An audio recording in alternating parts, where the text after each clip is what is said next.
He arrived home 2 hours early that Tuesday afternoon. What he saw through the living room window made his blood boil. But little did he know, that moment would shatter everything he believed about success, power, and what truly matters in life. This is the story of how a humble nanny broke the pride of a millionaire who thought money could buy everything. Get ready because this journey will change the way you see the world. Marcus Chen was 32 years old and had everything most people dream of. A penthouse in Manhattan worth $8 million. 3 luxury cars in the garage. A tech company valued at $200 million. Forbes had put him on their 30 under 35 list. His face appeared on magazine covers. People stopped him on the street asking for photos. He had built an empire from scratch, or so he told everyone. The truth was more complicated, but Marcus had learned to tell his story the way investors wanted to hear it. He grew up in San Francisco, son of 2 engineers who worked at Apple. Not poor, not rich, comfortable. His parents gave him everything he needed: good schools, piano lessons, summer camps. But Marcus always wanted more. He wasn't satisfied being just another kid. He wanted to be exceptional. At 15, he started his first company selling custom websites. At 18, he had saved $50,000. At 23, he launched his first tech startup. It failed. He lost everything. But Marcus had something many people don't: an obsessive determination to prove he was better than everyone else. His second startup was different. He had learned from his mistakes. He knew how to talk to investors, how to sell a vision, how to make people believe he was the next Steve Jobs. And it worked. At 28, he sold his company for $30 million. At 30, he launched another one. This time, it exploded. 200 employees, clients in 15 countries. Marcus Chen became the young genius everyone wanted to meet. But success came with a price Marcus never calculated. He had married Rebecca, his college girlfriend, when he was 26. She was an architect, talented and beautiful. They had a son, Oliver, who was now 4 years old. But Marcus barely knew his own child. He worked 16 hours a day. He traveled 3 weeks out of every month. When he was home, he was on his phone, on calls, in meetings. Rebecca begged him to slow down. "Oliver is growing up without a father," she would say. Marcus would respond the same way every time. "I'm building his future. One day he'll understand." He didn't notice when Rebecca started sleeping in the guest room. He didn't notice when she stopped waiting for him at dinner. He didn't notice the sadness in her eyes every time he canceled another weekend trip. Until one morning he woke up and found a note on the kitchen counter. "I can't do this anymore. Oliver and I are staying at my mother's. My lawyer will contact you." Just like that. 10 years together ended with a handwritten note. The divorce was brutal. Rebecca didn't want his money. She wanted full custody of Oliver. Her lawyers painted Marcus as an absent father, a workaholic who cared more about his company than his family. And they were right. The judge gave Rebecca primary custody. Marcus could see Oliver every other weekend and Wednesday evenings. It was a humiliation Marcus had never experienced. For the first time in his life, money couldn't solve his problem. That's when he hired Maria Santos. He needed someone to take care of Oliver during his visitation days.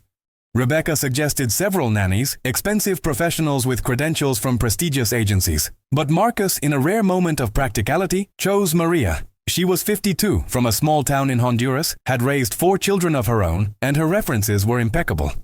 She was also affordable, which appealed to Marcus's sense of efficiency. He didn't need someone fancy.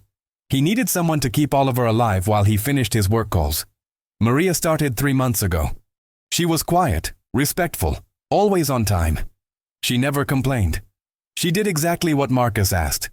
Picked up Oliver from Rebecca's apartment on Wednesday afternoons and every other Friday, kept him fed, bathed, and in bed by 8. Marcus barely interacted with her.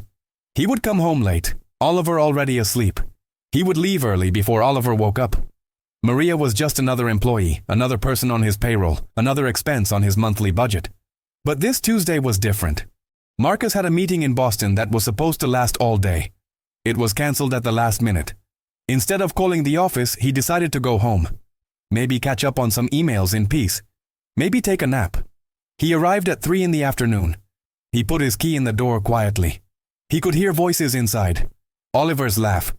And then, something that made him freeze. His son's voice, clear and excited. "Again, Maria! Tell me again!" Marcus opened the door slowly. What he saw made his chest tighten. Maria was sitting on the floor of the living room, his expensive Persian rug beneath her, surrounded by Oliver's toys. But they weren't playing with the $500 electronic robot Marcus had bought last week. They were playing with cardboard boxes.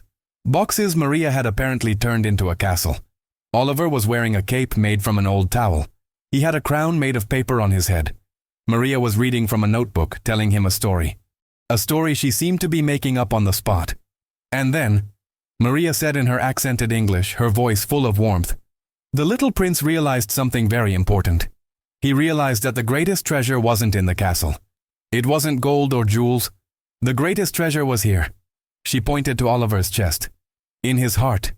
Because love, kindness, and courage are worth more than all the riches in the world. Oliver's eyes were wide with wonder. That's what makes someone really rich, right, Maria?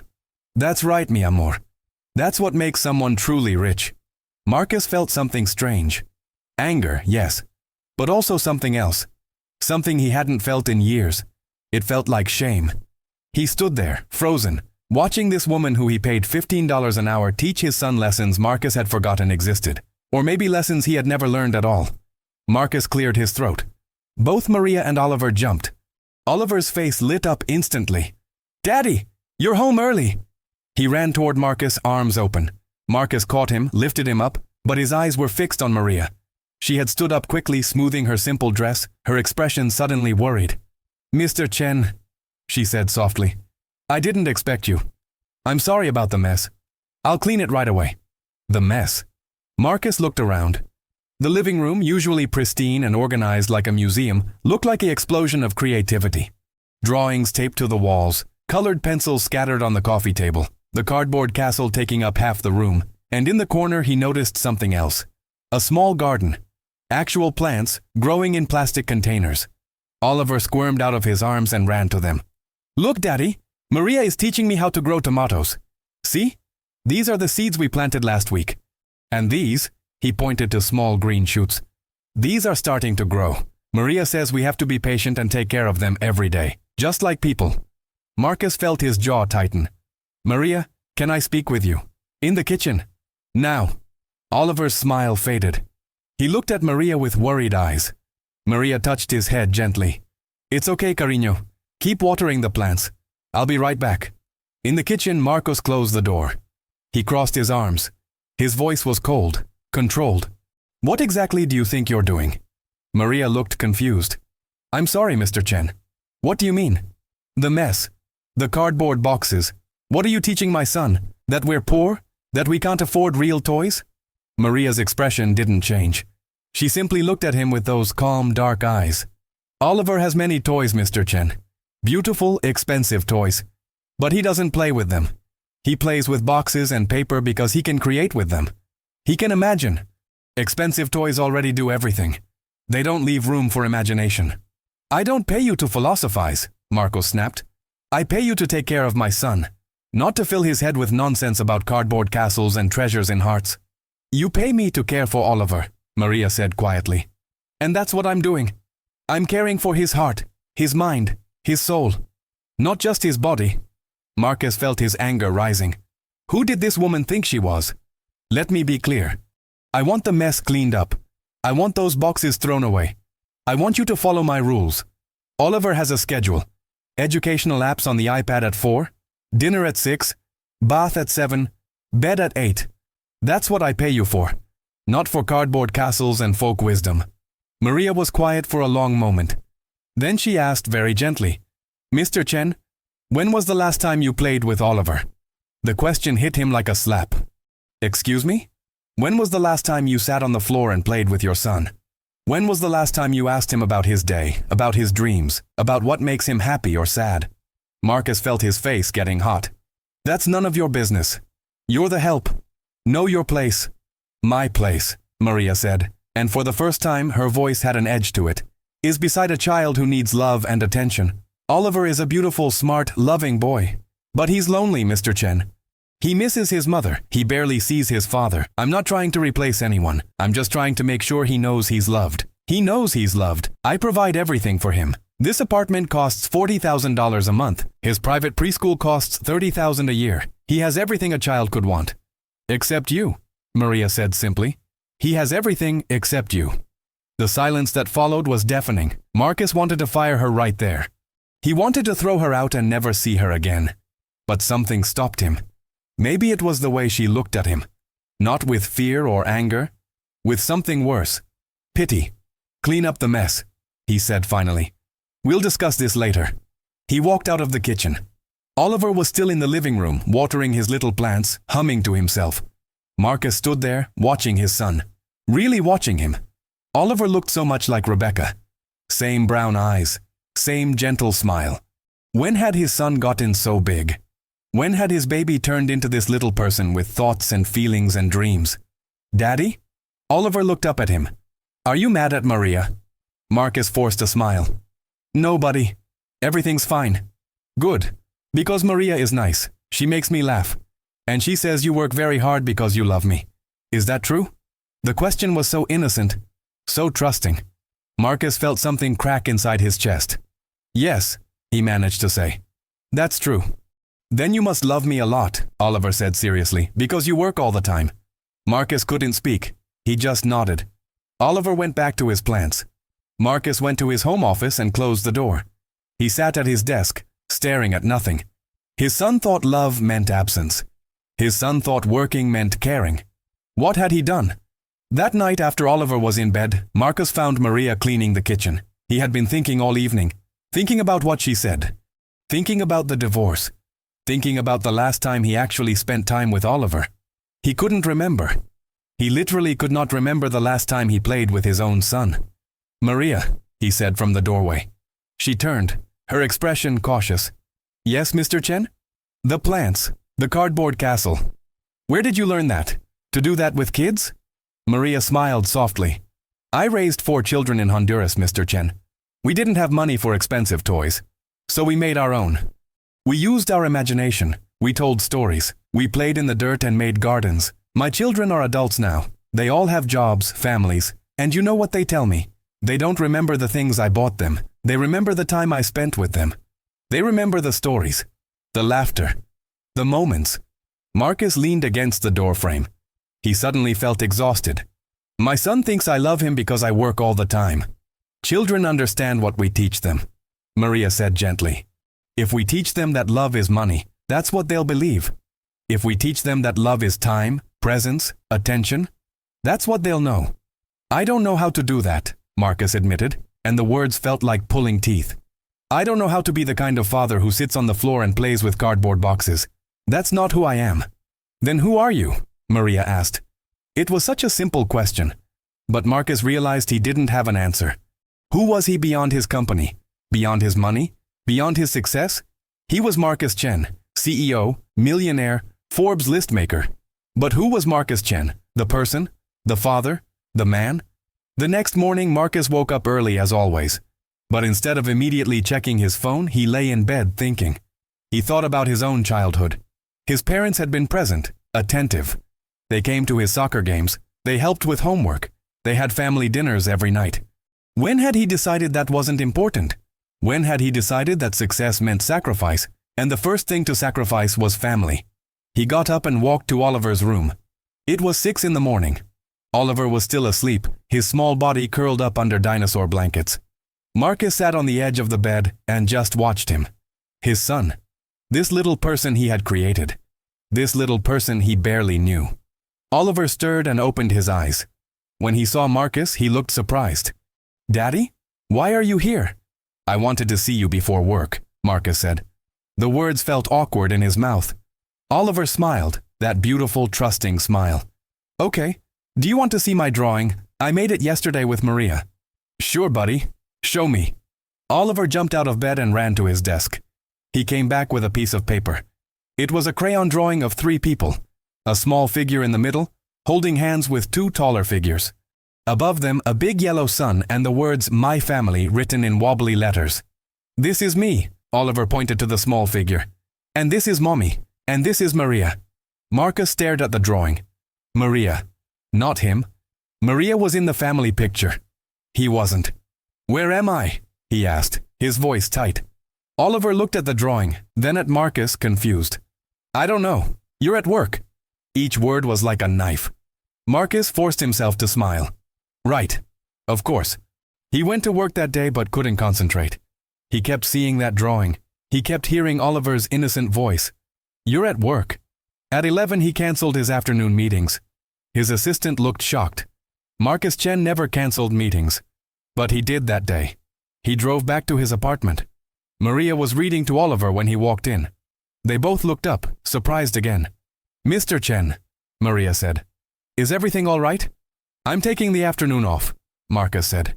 "Maria, you can go home early today, with full pay," he added quickly when he saw her expression. "Are you sure?" she asked. "I'm sure. I'm going to spend the afternoon with Oliver." Maria smiled, a real warm smile. "That's wonderful, Mr. Chen." She gathered her things, kissed Oliver on the head, and left. And then it was just Marcus and his son, standing in the living room, staring at each other. Marcus realized he had no idea what to do. What did 4-year-olds like? What did his own son like? "So," Marcus said awkwardly, "what do you want to do?" Oliver's eyes got wide. "Really? Anything?" "Anything. Can we go to the park? Mommy takes me to the park, but you never have time." The simple request broke something in Marcus. "Yes, let's go to the park." They walked to Central Park, just 2 blocks away. Oliver held his hand the whole way, chattering about everything. The dogs they saw, the birds, the trees, a funny cloud that looked like an elephant. Marcus tried to listen, really listen. At the park, Oliver ran to the playground. Marcus sat on a bench, watching. But Oliver kept running back to him. "Daddy, push me on the swing. Daddy, watch me go down the slide. Daddy, come play with me." So Marcus did. He pushed Oliver on the swings, higher and higher, while Oliver shrieked with laughter. He went down the slide with Oliver in his lap. He chased him around the playground, both of them laughing like fools. Other parents stared at this man in an expensive suit playing tag with his son. Marcus didn't care. They bought hot dogs from a cart. They sat on the grass and ate them. Oliver got mustard all over his face. Marcus wiped it away with his hand, not even thinking about his $1,000 suit getting dirty. "Daddy," Oliver said, his mouth full of hot dog. "This is fun." "Yeah, buddy, it is. Can we do this again?" Marcus looked at his son. Really looked at him. At the joy in his eyes. The mustard on his chin. The grass stains on his knees. And he realized this was what he had been missing. This was what Maria had been trying to tell him. Success wasn't the company. Success wasn't the money. Success was this moment. Right here. With his son. Happy. "Yes," Marcus said, and he meant it. "We can do this again." They stayed at the park for 3 hours. When they got home, Oliver was exhausted and happy. Marcus gave him a bath, something he had never done before. Oliver splashed him with water and they both laughed. Marcus read him a bedtime story, doing funny voices for all the characters. Oliver fell asleep with a smile on his face. Marcus went to his home office. But instead of working, he just sat there, thinking. He picked up his phone and called Rebecca. "Marcus?" Her voice was surprised. "Is Oliver okay?" "He's fine. He's asleep. I wanted to talk to you." "About what?" "About me. About us. About what I did wrong." There was a long silence. "Marcus, what's going on?" "I spent the afternoon with Oliver today. We went to the park. We played. We ate hot dogs. And I realized I don't know my own son. I've been so focused on building a company, on being successful, on proving I'm someone important. And I forgot the most important thing. I forgot to be a father." He could hear Rebecca breathing on the other end. "What brought this on?" "Maria. The nanny. She said something that hit me. She asked when was the last time I played with Oliver, and I couldn't remember, Becca. I couldn't remember." "Maria is wonderful," Rebecca said softly. "Oliver talks about her all the time. She made him a cardboard castle. She's teaching him to grow tomatoes. And yesterday he drew a picture of his family. You know who was in it? You, him, and Maria. Not me. Because I'm always at work." Marcus felt his throat getting tight. "I'm sorry, Becca. I'm sorry for everything. For choosing the company over our family. For not being there. For losing you. For losing us." "Marcus." Rebecca's voice was gentle now. "I appreciate you saying that. I really do. But an apology doesn't change the past. I know. But maybe it can change the future. Not for us. I know I destroyed that. But for Oliver. He needs his father. Not my money. Not my success. Me. And I want to be there. I want to be the father he deserves. That's what I always wanted," Rebecca said. and he could hear the emotion in her voice. That's all I ever wanted. They talked for an hour. Really talked. For the first time in years. About Oliver, about their mistakes, about what they both wanted for their son. It wasn't romantic, it wasn't about getting back together, but it was honest. It was real. And when Marcus hung up, he felt lighter than he had in months. The next day, Marcus did something he had never done in his entire career. He told his team he was leaving at 3 every Wednesday and Friday. No exceptions. His COO looked at him like he'd grown a second head. You're leaving at 3? You? I have a son, Marcus said simply. And I need to be there for him. The first Wednesday, he came home to find Maria and Oliver making cookies. The kitchen was a disaster. Flour everywhere, chocolate chips on the floor. Oliver had dough in his hair. And they were both laughing. Mr. Chen, Maria looked startled. You're early again. I'm going to be early every Wednesday and Friday from now on, Marcus said. Maria, you can head out. I'll take it from here. Maria looked at the kitchen, at the mess. But the cookies aren't finished, and Oliver needs... I'll finish the cookies. Thank you, Maria. She left, looking uncertain. Oliver looked at Marcus with hopeful eyes. You're going to help me bake, Daddy? I'm going to try, buddy. I've never baked before. That's okay. Maria says trying is the most important part. They finished the cookies together. They were lumpy and misshapen, and probably the ugliest cookies ever made. But when they came out of the oven, Oliver's face lit up like Christmas morning. We did it, Daddy. We made cookies. They ate the cookies while they were still warm, sitting on the kitchen floor surrounded by the mess. And Marcus thought, this is happiness. This simple moment. This is what I've been missing. He started coming home early twice a week. Then 3 times. Then 4. His team adjusted. His company didn't fall apart. In fact, something strange happened. He became more efficient. He had to be. He couldn't waste time in pointless meetings or scrolling through emails. He had somewhere to be. He had someone waiting for him. He and Oliver developed routines. Wednesday afternoons, they went to the park. Friday evenings, they cooked dinner together. Saturdays, they built things. Legos, puzzles, cardboard forts. Sundays, they went to museums or the zoo or just walked around the city. Marcus learned things about his son he had never known. Oliver loved dinosaurs but was afraid of thunder. He was shy around other kids but brave when it came to trying new foods. He had nightmares sometimes about his parents fighting. He wanted a dog but knew they couldn't have one in the apartment. He dreamed of being an astronaut or maybe a chef or maybe both. And slowly something changed in Marcus. He started looking at success differently. He used to measure it in money, in deals closed, in company valuation. Now he measured it in different ways. Oliver's laughter, the pride in his son's eyes when Marcus showed up to preschool pickup. The way Oliver ran to him when he came home, arms wide, shouting, "Daddy!" But the biggest change happened one evening about 2 months after that first confrontation with Maria. Marcus came home to find Maria packing her bag. Oliver was in his room, playing quietly. "Maria, what's happening?" She looked at him with sad eyes. "Mr. Chen, I'm giving my notice. I'm leaving at the end of the month." Marcus felt panic rise in his chest. "What? Why?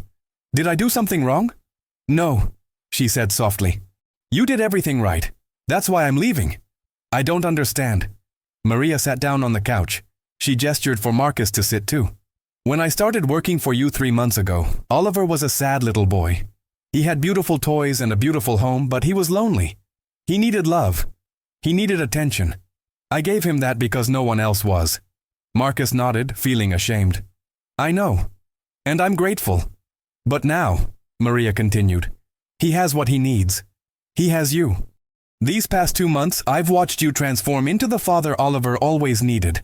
You don't need me anymore, Mr. Chen. Oliver doesn't need me anymore. He needs his father, and his father is finally here." "But Oliver loves you," Marcus protested. "He'll be devastated. He'll be sad, yes, and I'll miss him terribly. But Mr. Chen, I didn't come here to be his mother. I came here to be his nanny, to take care of him until his real parents could. You're here now. You're present. You're engaged. My job is done." Marcus felt emotion welling up. "You changed my life, Maria. You made me see what I was missing, what I was doing wrong. I don't know how to thank you." "You already have," she said, smiling. "By becoming the father your son deserves. That's all the thanks I need." "Where will you go?" "I have another family who needs me. A single mother with 2 young children. She works 2 jobs. The children need someone to care for them. to love them, to teach them.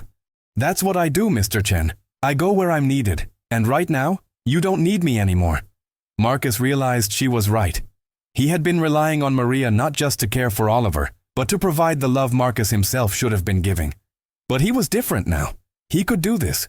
He could be the father Oliver needed. Will you stay in touch? He asked. Will you visit? Of course. Oliver will always have a special place in my heart. But this is your time with him now.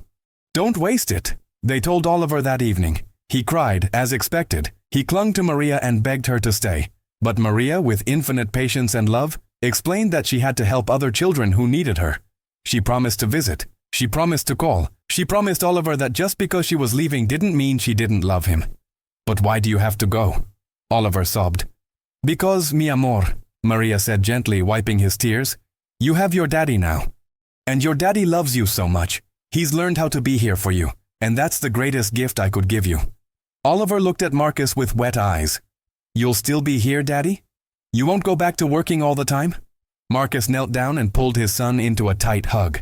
I promise, buddy. I'm here. I'm not going anywhere.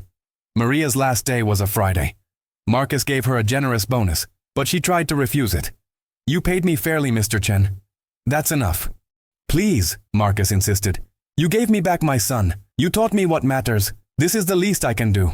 She accepted, tears in her eyes. Use it well, Mr. Chen. Be present. Be kind. Be the man your son thinks you are. After she left, the apartment felt emptier. Oliver was quiet for a few days, missing her. But Marcus doubled down. He was there every evening. He did bath time, bedtime, story time. He learned to braid hair when Oliver wanted to grow it long. He learned the names of every dinosaur and every planet. He became not just a father in name, but a father in action. 3 months after Maria left, Marcus received a call from his mother. Marcus, I need to talk to you about something serious. His chest tightened. What's wrong? Are you okay? Is Dad okay? We're fine. It's about you. Your father and I are worried. Worried about what? We heard from Roger that you've been leaving work early several times a week. That you've been turning down major deals. That you're not yourself. Roger, his COO, his so-called friend, apparently tattling to his parents like they were still in high school. Mom, I'm fine. Better than fine, actually. Marcus, your father and I didn't raise you to be mediocre. You have a gift for business. You're throwing it away. The words stung. I'm not throwing anything away. I'm making different choices. Different choices? You built a $200 million company. And now you're leaving at 3 in the afternoon to play with toys? To be with my son, Mom. To be the father I should have been all along. There was a pause. You have responsibilities, Marcus. To your employees. To your investors. To your legacy. What about my responsibility to Oliver? What about that legacy? His mother sighed. You can have both, Marcus. You just need balance. Get a better nanny.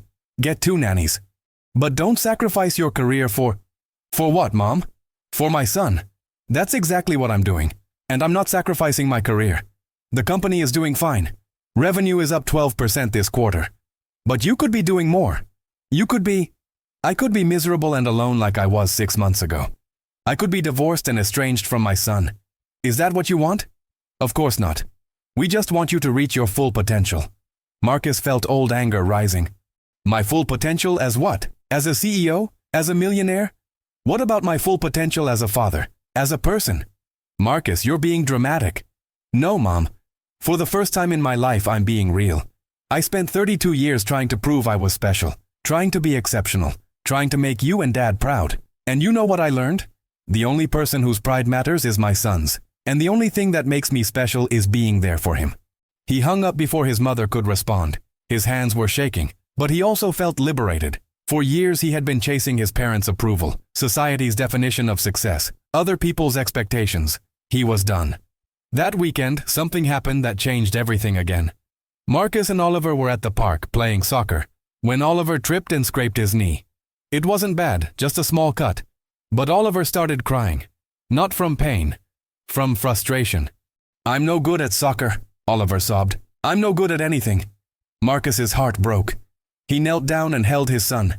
Hey, that's not true. You're good at lots of things. Like what? You're kind. You're smart. You're funny. You're creative. You're brave enough to try new things even when they're hard. But I'm not the best at anything, Oliver said. And Marcus heard his own voice in those words. His own childhood insecurity. His own need to be exceptional. Oliver, listen to me. You don't have to be the best at anything. You just have to be you. And you being you is enough. More than enough. You're perfect exactly as you are. Oliver looked up at him with those big brown eyes. Really? Really? I spent my whole life trying to be the best, trying to prove I was special. And you know what? It made me miserable. It made me lose your mom. It almost made me lose you. Being the best doesn't matter, buddy. Being happy matters. Being kind matters. Being loved and loving others matters. That's what makes life worth living. Oliver hugged him tight. I love you, Daddy. I love you too, buddy. So much. They sat there on the grass, holding each other, and Marcus realized this was the moment.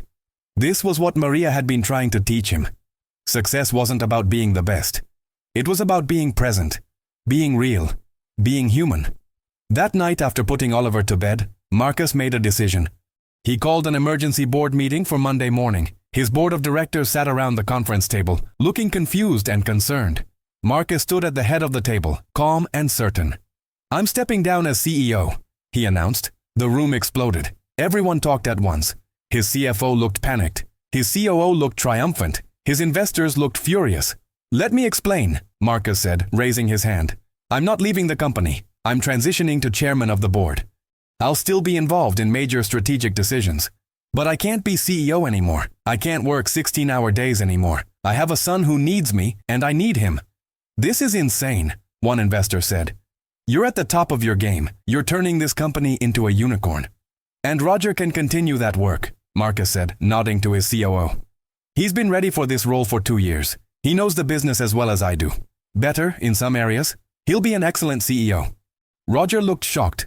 Marcus, are you sure? I'm sure. You've earned this. Take it. The board argued for an hour.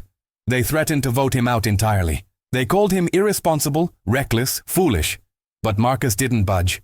He had made his decision. Finally, the chairman of the board, an old mentor named David, spoke up. I think Marcus is making the right choice. Everyone turned to stare at him. David continued. I've known Marcus for 10 years. I've watched him build this company from nothing, but I've also watched him destroy his marriage, alienate his family, and lose himself in the process. If he says he needs to step back, we should respect that. And frankly, Roger is more than capable. I vote to approve the transition. One by one, the other board members agreed. Marcus Chen, CEO, became Marcus Chen, chairman.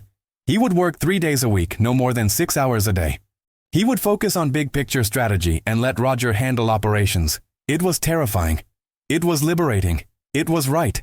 The tech press went crazy. Why did Marcus Chen give up his CEO role? The headlines screamed. Speculation ran wild. Was he sick? Was the company in trouble? Was there a scandal? Marcus ignored it all.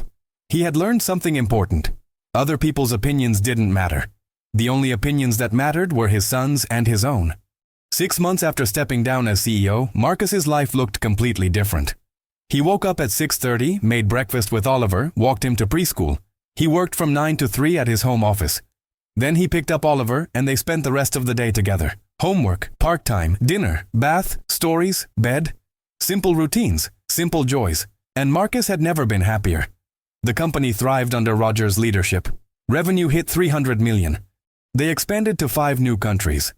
Roger was a better CEO than Marcus had ever been, precisely because he didn't have Marcus's ego. He listened to his team. He delegated. He built consensus. And the company flourished. Marcus's relationship with Rebecca slowly improved. They weren't getting back together, but they became friends. Real friends. They co-parented beautifully. They had family dinners once a week, the 3 of them. Sometimes Rebecca's new boyfriend joined, and it wasn't awkward. It was healthy. It was mature. It was what Oliver needed. One afternoon, Marcus got a call from an unknown number. Mr. Chen, this is Patricia Morrison from Forbes magazine. I'm working on a story about your transition from CEO to chairman. Would you be willing to do an interview? Marcus almost said no. He didn't want the attention. But then he thought, maybe his story could help someone else. Maybe some other workaholic father would read it and make different choices. Okay, he said. But I want to do it my way. No photo shoot in front of my company logo. No glamour shots. I want to do it at the park with my son. Patricia agreed. The interview took place on a Saturday morning. Marcus and Oliver were at their favorite playground. Patricia sat on a bench with her recorder while Marcus pushed Oliver on the swings. "So, Marcus," Patricia began, "you were at the height of your career. Forbes 30 under 35, a company valued at over $200 million. Why walk away?" "I didn't walk away," Marcus said, pushing Oliver higher. "I chose something more important. I chose my son. But you could have had both. Plenty of successful people balance career and family. That's what everyone says. But it's a lie. You can't be fully present in two places at once. I was trying to be a CEO and a father, and I was failing at both.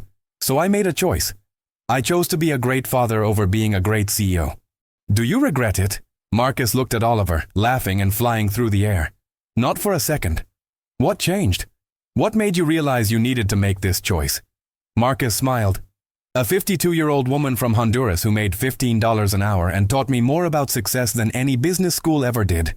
He told Patricia about Maria, about the cardboard castle, about the moment he realized his son had drawn a family portrait without him in it, about learning that success isn't about money or status or recognition. It's about being present for the people you love.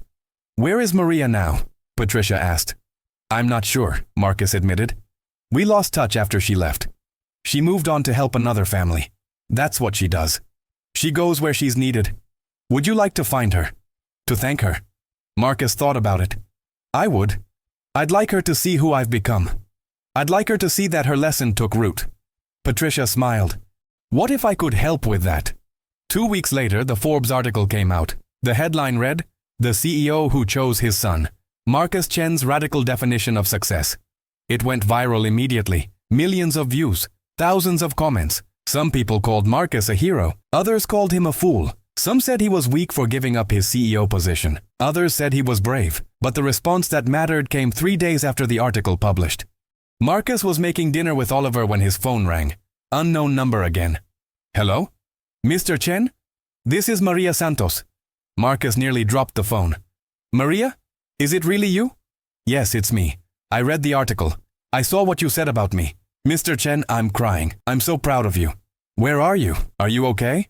"I'm in New Jersey now, working for a family with twin girls. They're wonderful. But Mr. Chen, I need to tell you something. When I left your home, I wasn't sure my words had reached you. I wasn't sure you would really change. But the article, everything you said, the man you've become, Mr. Chen, this is why I do what I do. Maria, you changed my life. You saved my relationship with my son. I owe you everything. You owe me nothing. You did the work. You made the choice. I just planted a seed. You made it grow. Will you come visit? Oliver talks about you all the time. He misses you." There was a pause. "I would love that." "When?" "This weekend. Please. Come for dinner. Let me cook for you for once." Maria laughed, that warm, beautiful laugh. "Okay, Mr. Chen. This weekend." Saturday arrived. Oliver had been bouncing off the walls all day. "Is Maria really coming? Are you sure?" "I'm sure, buddy. She'll be here at 6. When the doorbell rang, Oliver sprinted to the door. Marcus opened it, and there she was. Maria looking exactly the same. Her warm smile, her kind eyes, her gentle presence. "Maria!" Oliver launched himself at her. She caught him, laughing and crying at the same time. "Ay, mi amor! Look how big you are! Look how you've grown!" They went inside. Marcus had spent all day cooking, using recipes Maria had taught him months ago. The apartment smelled like garlic, tomatoes, and fresh bread. They sat at the dining table, the 3 of them, and it felt like family. Over dinner, Maria asked Oliver about school, about his friends, about his life. Oliver told her everything, his words tumbling over each other in excitement. He told her about the baseball team he'd joined, about the book report he'd written, about the camping trip he and Marcus had taken last month. "And Daddy comes to all my games now," Oliver said proudly. "Every single one. And he's the loudest dad there. It's embarrassing but also cool." Maria looked at Marcus with tears in her eyes. "I'm so happy for you both." After dinner, Oliver showed Maria his room. All the drawings on the walls, the plants they were growing together, now much bigger, the cardboard castle still standing in the corner, a little worn but treasured. "You kept it," Maria said softly. "Of course," Marcus said. "It reminds me of the day everything changed." Later, after Oliver went to bed, Marcus and Maria sat in the living room with coffee. "I need to ask you something," Marcus said. "How did you know? How did you know what I needed to hear?" Maria was quiet for a moment. "Mr. Chen, I've worked for many families, rich families, poor families, everything in between. And I've learned something. Money doesn't make people happy or unhappy. It's just money. What makes people happy is connection, love, purpose. You had money but no connection. You had success but no purpose beyond making more money. I saw a man who was lost, and I saw a little boy who needed his father. So I spoke the truth. Sometimes that's all people need, someone to speak the truth with love." "You did more than that," Marcus said. "You showed me what I was missing. You showed me what mattered." "I showed you nothing you didn't already know," Maria said gently. "Deep down, you knew. You just needed permission to choose differently, to define success your way, not the world's way." That night after Maria left, Marcus couldn't sleep. He lay in bed thinking about the journey he'd been on, from arrogant millionaire to present father, from workaholic to human being. It had been the hardest and best year of his life. The next morning, he had an idea. He called Rebecca. "What if we started a foundation?" he said. "A foundation for what?" "For families. For parents who are struggling to balance work and life. For companies that want to create better family policies. For children who need support. I want to use my money, my platform, to help other people not make the mistakes I made." Rebecca was quiet. Then, "I love that idea. I'm in." They spent the next 3 months planning. The Chen Family Foundation launched in September. Its mission, to support working parents and promote healthy work-life balance. They funded childcare programs, parental leave initiatives, family counseling services. They created grants for single parents going back to school. They partnered with companies to develop better family-friendly policies. And they hired Maria as their director of family services. When Marcus offered her the job, she cried, "Mr. Chen, I'm just a nanny. I don't have a degree or fancy credentials." "You have something better," Marcus said. "You have wisdom. You have experience. You have a heart for families. You're exactly who we need." Maria accepted. She brought the same warmth and insight to her new role that she had brought to Oliver's care. She trained other nannies. She advised companies on family policies. She counseled struggling parents. She became the heart of the foundation. The foundation grew quickly. Within a year, they had helped over 5,000 families. They had partnered with 200 companies. They had trained 1,000 childcare providers, and they were just getting started. Marcus's story spread. He was invited to speak at conferences, on podcasts, at universities. He always said yes, but only if he could bring Oliver. They became a team, traveling together, sharing their story together. Oliver would sit in the front row, listening to his dad talk about the importance of being present, of choosing family, of defining success on your own terms. One day, Marcus got an invitation to speak at Harvard Business School, his alma mater, the place where he had learned that success meant money, power, and status. He accepted immediately. The lecture hall was packed, students, professors, business leaders. Marcus stood at the podium with Oliver beside him. He didn't use notes. He just spoke from the heart. 10 years ago, I sat where you're sitting. I was ambitious, driven, hungry for success. My professors taught me that business was war. That nice guys finish last. That to win, you had to be ruthless, focused, willing to sacrifice everything for your goals. And I believed them. I built a $200 million company. I made the Forbes list. I had everything I thought I wanted. And I was miserable. I was divorced. I barely knew my own son. I was successful by every measure except the ones that actually mattered. He paused, looking around the room. Here's what they didn't teach me here. Success without meaning is just noise. Wealth without love is just numbers. Achievement without connection is just emptiness. I learned that from a woman who made $15 an hour. She taught me that the real measure of success is not what you build, but who you become. Not what you achieve, but who you love and who loves you back. The room was silent. Marcus continued. I'm not saying you shouldn't be ambitious. I'm not saying you shouldn't work hard or build companies or change the world. I'm saying don't forget to be human while you're doing it. Don't sacrifice your family on the altar of success. Don't lose yourself in the pursuit of achievement. Because I promise you, when you're old and looking back on your life, you won't remember the deals you closed or the money you made. You'll remember the moments with the people you love. You'll remember the times you were truly present. You'll remember when you chose connection over accomplishment. He looked down at Oliver, who smiled up at him. "This is my son, Oliver. He's 6 years old. 2 years ago, he drew a picture of his family and I wasn't in it because I was always at work. Today, I'm the first person he draws. Not because I'm successful or rich or famous, but because I'm there. Because I show up. Because I chose him. And that, ladies and gentlemen, is the only success that really matters." The room erupted in applause. It went on for 5 minutes. Students stood. Professors wiped their eyes. Even the dean looked emotional. After the lecture, dozens of people came up to Marcus. They shared their own stories, their own struggles with work and life, their own fears about becoming what Marcus had been. He listened to all of them. He gave advice when he could. Mostly, he just told them, "It's never too late to choose differently." That night, back in their hotel room, Oliver was getting ready for bed. "Daddy, all those people really liked what you said. I hope it helped them, buddy. Do you think they'll listen? Do you think they'll choose their families?" Marcus tucked the blanket around his son. "Some will, some won't. But if even one person makes a different choice because of our story, it was worth it." Oliver was quiet for a moment. Then, "Daddy, I'm glad you chose me." Marcus felt his throat tighten. "Me too, buddy. Me too." 1 year later, Marcus received a letter. It was handwritten, on simple notebook paper. It was from a man named David, a CEO in Seattle. "Dear Marcus, I heard you speak at a conference 6 months ago. Your story hit me like a truck. I went home that night and looked at my life. I had everything you had. A successful company, money, status. I also had everything you had lost. A wife who was leaving me, kids who barely knew me, a life that felt empty. That night, I made a decision.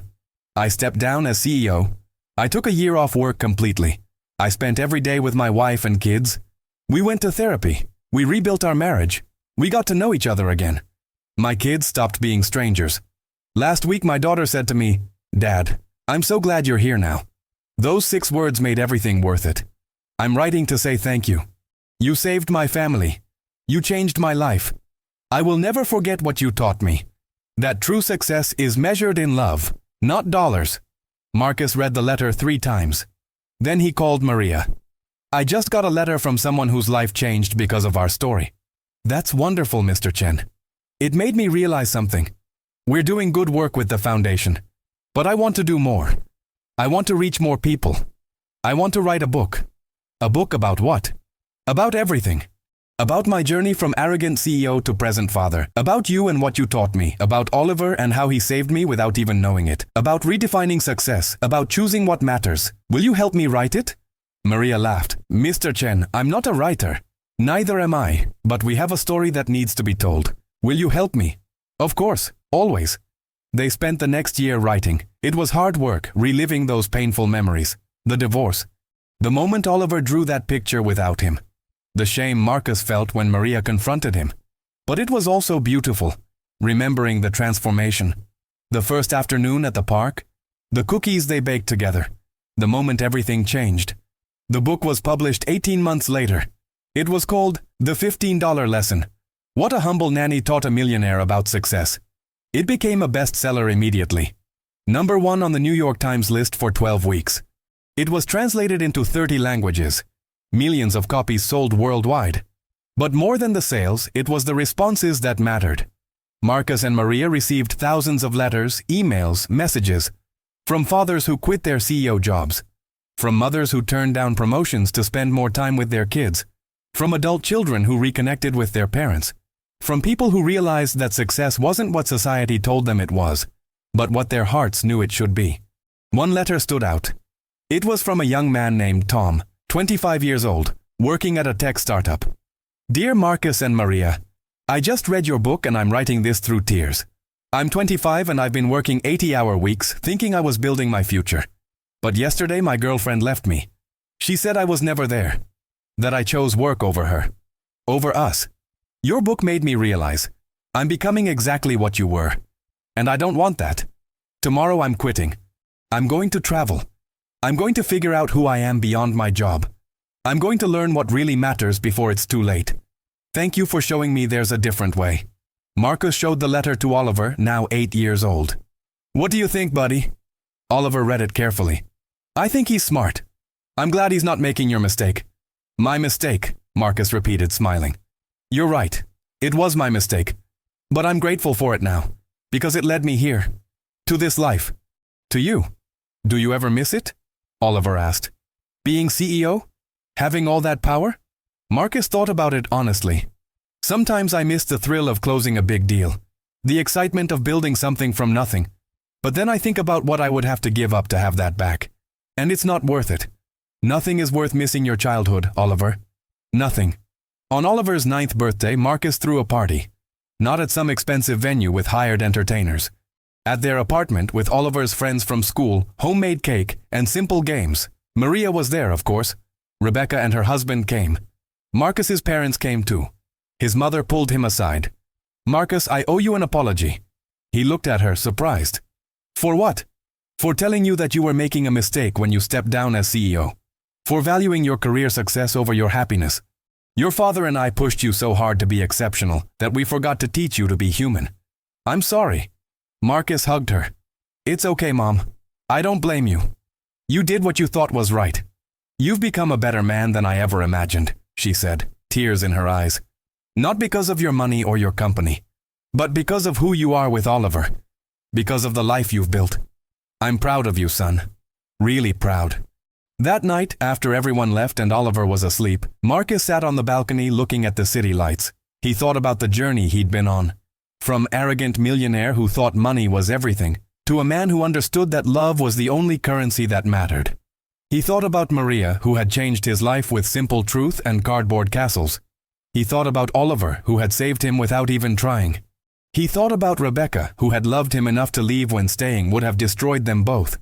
He thought about all the people their story had touched, all the families they had helped through the foundation, all the lives changed by one simple lesson. Be present. His phone buzzed, a text from Maria. Mr. Chen, I just got home from work and I'm thinking about Oliver's party today. Seeing him so happy, seeing you so present, seeing the family you've built, it fills my heart with joy. You've come so far. I'm so proud of you. Thank you for letting me be part of your journey. Marcus texted back. Thank you for starting it. Thank you for having the courage to tell me the truth when I needed to hear it. You didn't just change my life, Maria. You saved it. Her response came quickly. You saved your own life, Mr. Chen. I just reminded you what was already there. The love for your son. The desire to be better. The capacity to change. That was all you. I just turned on the light so you could see it. Marcus sat there for a long time, thinking about those words. He had spent so many years chasing external validation, external success, external proof that he mattered. And in the end, what saved him was internal change, internal recognition, internal choice. The next morning, Marcus woke up early. He made pancakes for Oliver, something they did every Saturday now. Oliver came shuffling into the kitchen, hair messy, eyes still sleepy. Morning, Daddy. Morning, buddy. Hungry? Always. They ate breakfast together, talking about nothing and everything. Oliver's upcoming school play, the camping trip they were planning, the new Lego set Oliver wanted. Simple conversation, simple connection, simple joy. After breakfast, they went to the park, their Saturday ritual. They played soccer, fed the ducks, lay on the grass watching clouds. At one point, Oliver turned to Marcus and said, Daddy, I wrote something at school yesterday. Want to hear it? Of course. Oliver pulled a crumpled paper from his pocket. We had to write about our hero. I wrote about you. Marcus felt emotion rising in his chest. Read it to me. Oliver cleared his throat and read. My hero is my dad. He used to work all the time and I barely saw him, but then he changed. He decided I was more important than work. Now he comes to all my games. He helps with homework. He makes me pancakes. He listens when I talk. He hugs me when I'm sad. He's not a superhero who saves the world. He's a dad who shows up, and that makes him my hero. Marcus couldn't speak. He pulled Oliver into a hug and held him tight, tears streaming down his face. Why are you crying, Daddy? Oliver asked, his voice muffled against Marcus's chest. Because I'm happy, buddy. Because you just gave me the greatest compliment I've ever received. Because you think I'm your hero. You are my hero, Oliver said simply. The best hero ever. They stayed at the park for hours. When they finally headed home, hand in hand, Marcus looked at his son and thought, this is success, this moment, this connection, this love. Everything else is just noise. Years later, when Oliver was 17 and applying to colleges, Marcus asked him what he wanted to study. "I'm not sure yet," Oliver said. "Maybe business, like you, maybe something else. But Dad, I want to tell you something. Whatever I do, whoever I become, I'm going to remember what you taught me. That success isn't about money or fame or power. It's about being there for the people you love. It's about being present. It's about being human." Marcus smiled, his heart full. "That's the most important lesson you could ever learn." "I learned it from you," Oliver said. "Well, you learned it from Maria. But you lived it. You showed me. And I'll never forget it." That night, Marcus called Maria. She was 70 now, retired from the foundation, living with her daughter in California. "Maria, I just had a conversation with Oliver. He's 17 now, applying to colleges. And he told me he's going to carry forward the lesson you taught me. That success is about presence, not achievement. About love, not money. Your lesson didn't just change my life. It's changing his too. It's generational now." Maria's voice was thick with emotion. "Mr. Chen, that's all I ever wanted. To help families love each other better. To help parents see what matters. To help children grow up knowing they're loved. You took that lesson and multiplied it.